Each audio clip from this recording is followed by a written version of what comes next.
मान्यता है कि शिवलिंग की पूजा समस्त ब्रह्मांड की पूजा के बराबर मानी जाती है, क्योंकि शिव ही समस्त जगत के मूल हैं। शिवलिंग के शाब्दिक अर्थ की बात की जाए तो शिव का अर्थ है परम कल्याणकारी और लिंग का अर्थ होता है सृजन। लिंग का अर्थ संस्कृत में चिन्ह या प्रतीक होता है। इस तरह शिवलिंग का अर्थ हुआ शिव का प्रतीक। भगवान शिव को देव आदिदेव भी कहा जाता है, जिसका मतलब है कोई रूप ना होना। भगवान शिव अनंत काल और सृजन के प्रतीक हैं।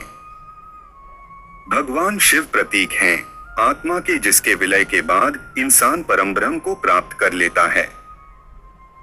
शिवलिंग के संदर्भ में स्कंद पुराण में आकाश को भी लिंग स्वरूप माना गया है। शिवलिंग वातावरण सहित घूमती हुई पृथ्वी तथा समस्त अनंत ब्रह्मांड, क्योंकि ब्रह्मांड गतिमान है, की धुरी है। शिवलिंग का अर्थ अनंत भी है, जिसका मतलब है कि इसका कोई अंत नहीं है, न ही प्रारंभ है। वायु पुराण के अनुसार प्रलय काल में प्रत्येक महायुग के पश्चात समस्त संसार इसी शिवलिंग में मिल जाता है और फिर संसार इसी शिवलिंग से सृजन होता है। इसलिए विश्व की संपूर्ण ऊर्जा का प्रतीक शिवलिंग को माना गया है। लिंग शिव का ही निराकार रूप है। मूर्ति रूप में शिव की भगवान शंकर के रूप में पूजा होती है। शिवलिंग का इतिहास कई हजार वर्षों पुराना है। आदिकाल से शिव के लिंग की पूजा प्रचलित है। सभी देव देवताओं में शिव ही एकमात्र भगवान हैं, जिनके लिंग स्वरूप की आराधना की जाती है। इस संदर्भ में भिन्न भिन्न प्रकार की कथाएं और मान्यताएं हैं। कहा जाता है समुद्र मंथन के समय में विष समाप्त करने के लिए शिव ने सारा विष अपने कंठ में रख लिया। शिव का कंठ विष पीकर नीले रंग का हो गया। वह नीलकंठ कहे जाने लगे, लेकिन विष ग्रहण करने के कारण भगवान शिव के शरीर का दाह बढ़ गया।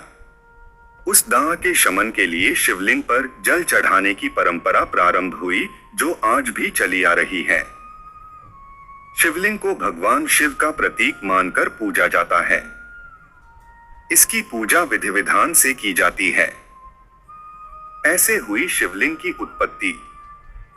लिंग महापुराण के अनुसार एक बार भगवान ब्रह्मा और विष्णु के बीच श्रेष्ठता का विवाद हो गया।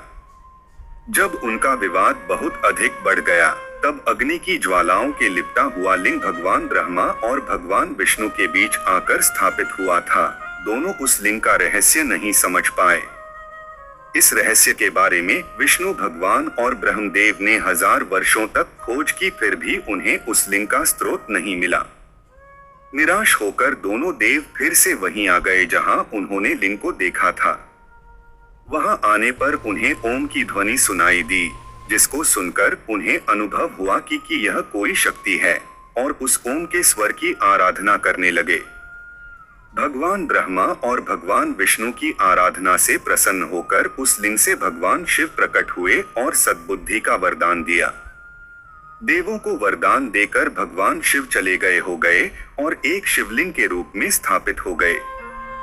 यही भगवान शिव का पहला शिवलिंग माना गया। सबसे पहले भगवान ब्रह्मा और विष्णु ने शिव के उस लिंग की पूजा अर्चना की थी। तब से भगवान शिव की लिंग के रूप में पूजा करने की परंपरा की शुरुआत मानी जाती है। आपको ये कहानी कैसी लगी कमेंट करके जरूर बताएं और इस वीडियो को लाइक और शेयर करें।